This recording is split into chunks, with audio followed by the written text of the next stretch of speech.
MP আনারের দেহের খণ্ডিত অংশ খুঁজতে আজও কলকাতায় সঞ্জীবা গার্ডেন্স পরিদর্শন করেছেন ডিবি প্রধান হারুনুর রশিদ।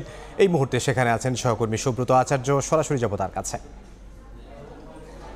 কলকাতার পুলিশ সদর দপ্তর লালবাজারে তিনি কলকাতা পুলিশ কমিশনার বিনীত গোয়ালের সঙ্গে বৈঠক করেন এবং সে আধা ঘন্টার বৈঠক শেষে তিনি এই মুহূর্তে কলকাতার বাংলাদেশি দূতাবাসের কলকাতা পুলিশ কমিশনার বিনীত গোয়ালের সঙ্গে বৈঠক করেন এবং সে আধা ঘন্টার বৈঠক শেষে তিনি এই মুহূর্তে কলকাতার বাংলাদেশি দূতাবাসের সংশ্লিষ্ট কর্মকর্তাদের সঙ্গে বৈঠক করছেন। এবং আমরা যেটা জানতে পেরেছি যে এই বৈঠক ঘণ্টাখানেকের বৈঠক শেষ করার পরই বিকেল ৩টে বা ৩:৩০-র পর এই হারুনুর রশিদের নেতৃত্বে যে ৩ সদস্যের গোয়েন্দা প্রতিনিধি দল কলকাতায় আনার হত্যা মামলার তদন্ত এবং তার দেহাংশ উদ্ধারের যে কর্মসূচি, সেই কর্মসূচিতে সরাসরি অংশ নেয়।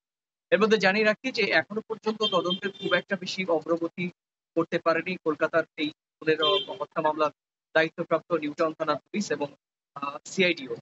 তবে সম্ভাব্য কয়েকটি জায়গা নতুন করে তল্লাশি অভিযান শুরু হয়েছে। নিউটাউনের অ্যাকুয়াটিকা বলে একটি জায়গা আছে, সেখানেও তল্লাশি চালানো হচ্ছে এবং সঞ্জীবা গার্ডেন্স এর ভেতরে একটি জলাশয় রয়েছে। আমরা যেটা জানতে পেরেছি ইতিমধ্যে জলাশয়ে ডিজাস্টার ম্যানেজমেন্টের যে ডুবুরি, সেই ডুবুরি নামিয়ে সেই পুকুরে পানি পরিষ্কার করে দেহাংশ ক্ষুদ্রাংশ দেহের সেগুলো উদ্ধারের তৎপর শুরু করেছে প্রশাসন। এবং একই সঙ্গে নিউটাউন এলাকার একটি পাবলিক টয়লেটেও কিন্তু বলা হচ্ছে যে সেখানেও খুনিরা এই এমপি আনারের দেহাংশ বা হাড়গোড় ফেলে ফ্লাশ করেছে। সুতরাং সেই যে সেপটিক ট্যাঙ্ক, সেই সেপটিক ট্যাঙ্কে ফ্লাশ করলে তার যে রক্ত বা মাংস বা হাড়গোড় কিংবা মাথা, যেটি বলা হচ্ছে যে সেখানে ফেলা হয়েছিল মাথার অংশ, সেই সেপটিক ট্যাঙ্কের মধ্যে ভেতরে পড়ে রইল কিনা সেটা তার জন্য কিন্তু এই ডিবি কর্তৃপক্ষ, সিআইডি কর্তৃপক্ষ সেপটিক ট্যাঙ্ক ভাঙার কাজ করার জন্য সংশ্লিষ্টদেরকে অনুরোধ করছে এবং সেই ভাঙার কাজও কিন্তু আজকে শুরু হবে।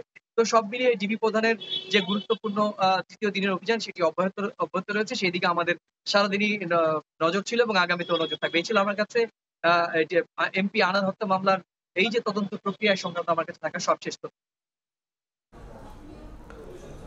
কলকাতা থেকে সুব্রত আচার্য।